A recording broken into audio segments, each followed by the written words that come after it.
Hello, beautiful people. I hope you guys are doing well. I am just here to just have a reaction on this Tebogo Malaka story.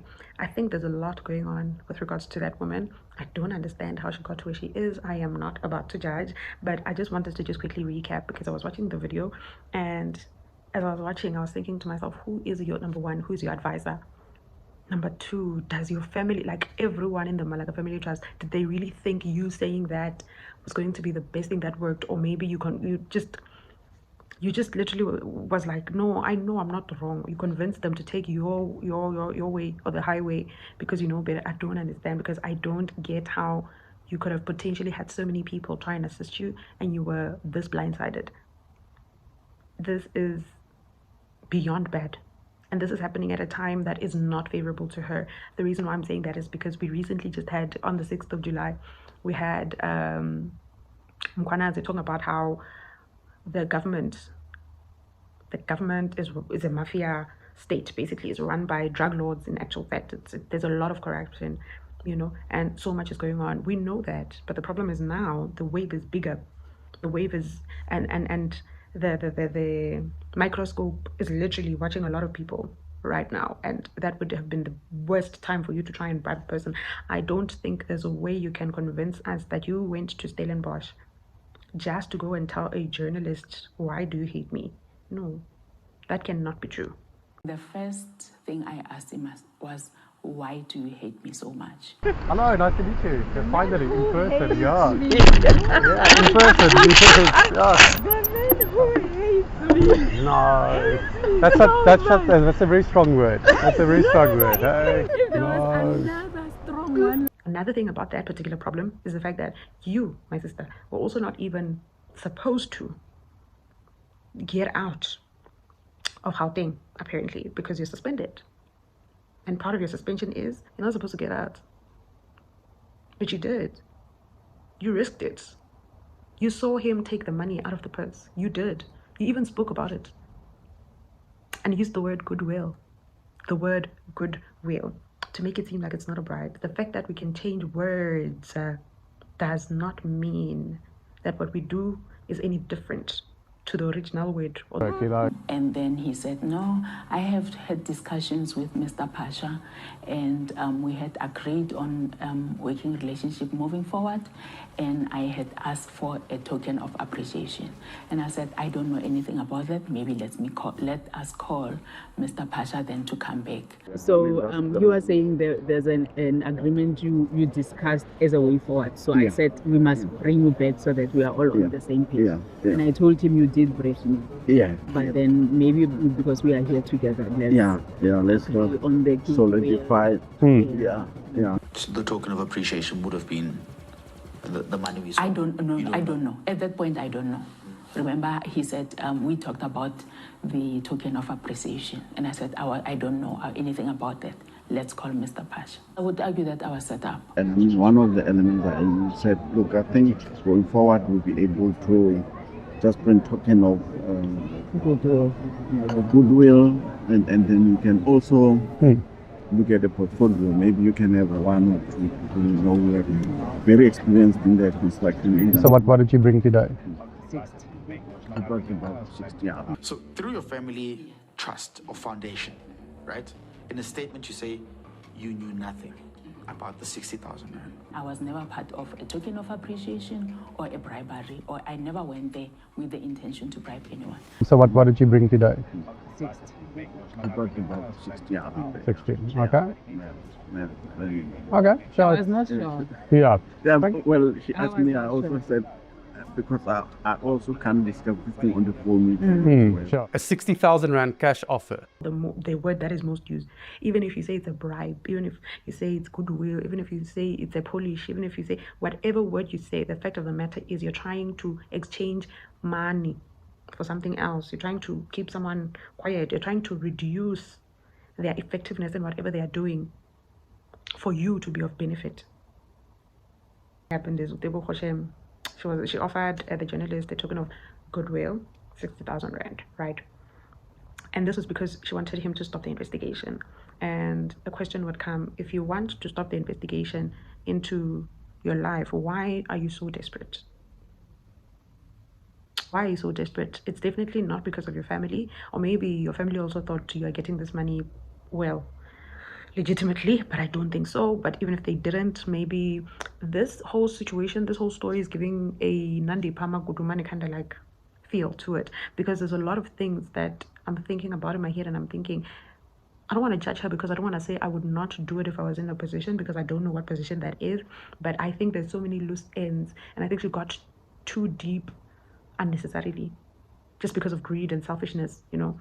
But one of the greatest things that hurt me is the EPWP workers. That is painful. It's very painful. And the reason why I'm saying it's painful is because, guys, if you do not afford to go and live in Waterfall, you do not have to go and steal money from people who have nothing to enrich yourself.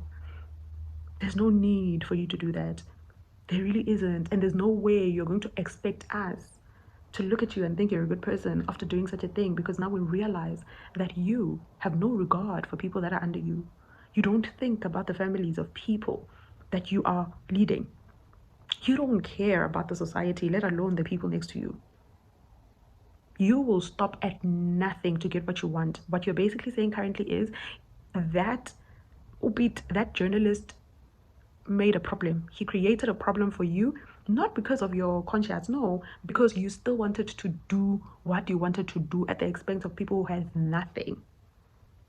And you wanted him to stay on the side so he does not disturb you. You were not remorseful. There's no remorse here. What do you say about these allegations? Their house is a family trust house. It's not a house for Malaka. Secondly, service providers were appointed more than 2 years ago, before I even met Dr. Colin Mashawana through his foundation. So stop saying it's a setup, because it's not. You were just caught, and you were caught, and in you being caught, you're not even remorseful. You know, when someone says, I would like to believe that I was set up. You were set up to not pay people.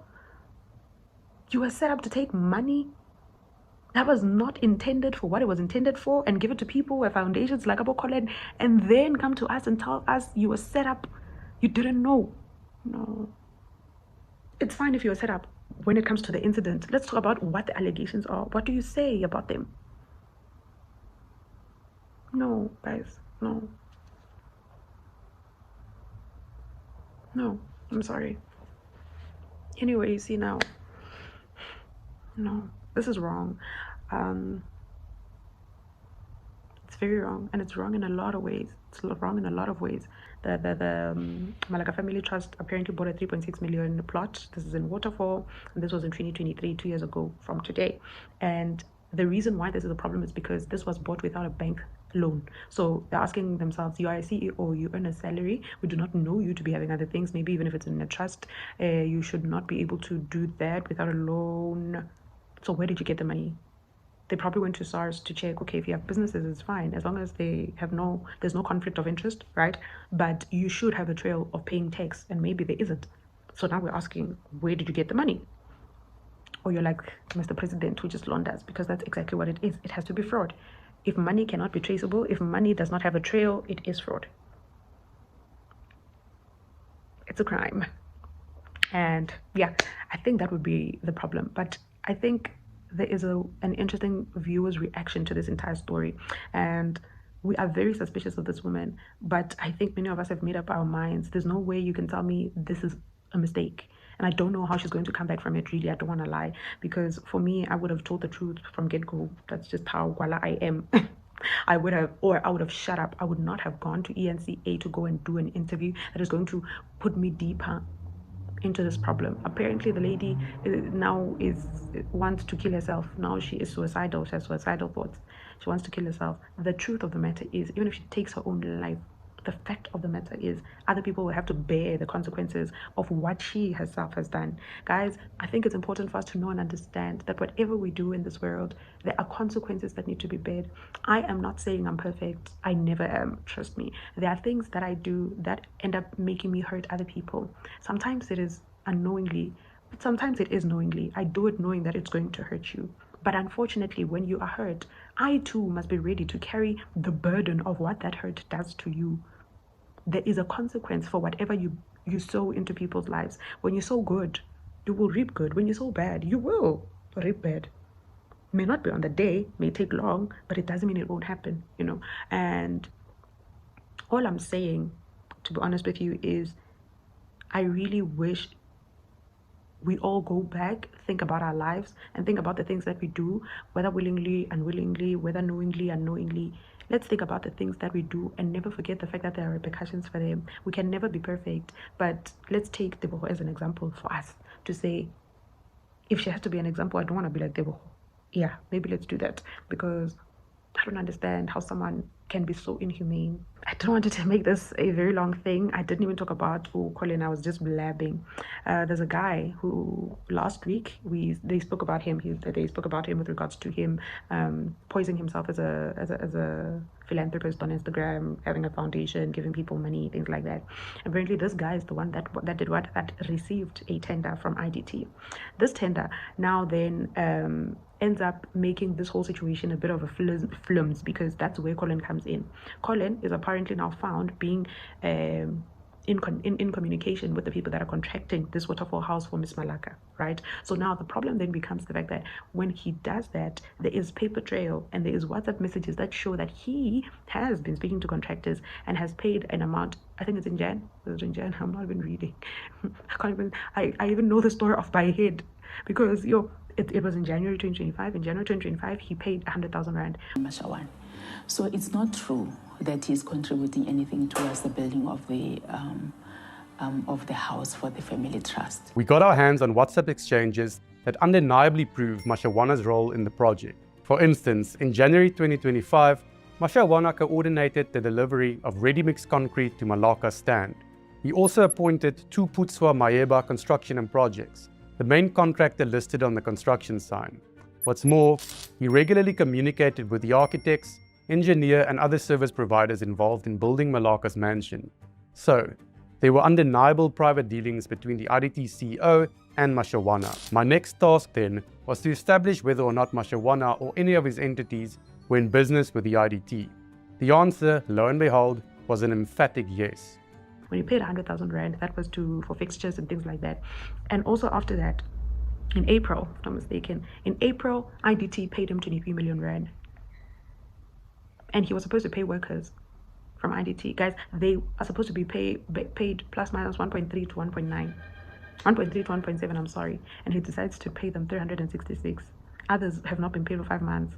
You take an entire 1,000 rand for yourself after you have potentially definitely overcharged, just so you can build a house in Waterfall, just so you can look like you've made it. You know, sometimes we look at people, we look at their money, we look at how they've achieved, and we envy them, not knowing where these things come from. I pray that we don't do that anymore, because what? Let's envy good. Yes, we don't have to know where other people's things come from, but desire things, but not desire to a point of having to now go and commit crime. I don't think that is a good thing. I think that's unfair to the people you are affecting. These people, I'm not saying they deserve to be underprivileged, but these people are the least of the people you're supposed to be stealing from.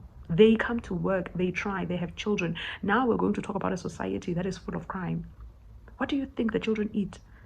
However, when the workers later got their salaries, they were shocked to see that the Colin Mashawana Foundation had paid them only 366 rand.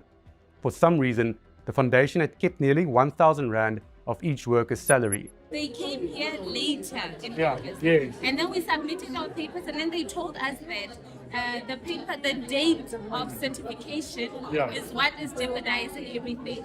So now they're only going to pay us 3 days of submission of those papers, and then they paid us 300 and something. Okay. But this was just the start of the Khotsong Group's.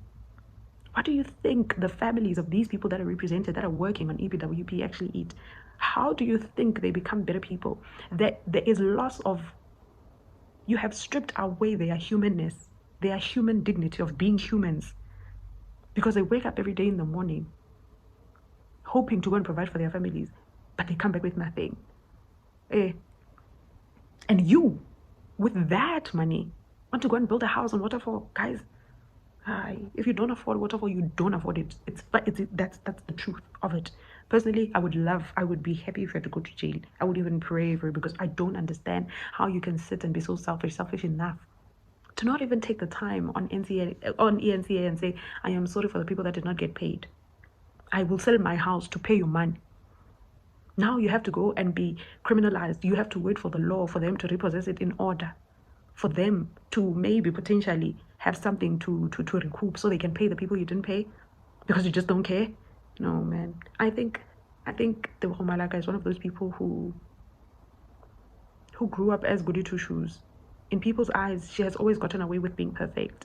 And I don't think she thought she would be caught and found to not be perfect. And I think she's battling with the fact that people are seeing that she's not a goody two-shoes.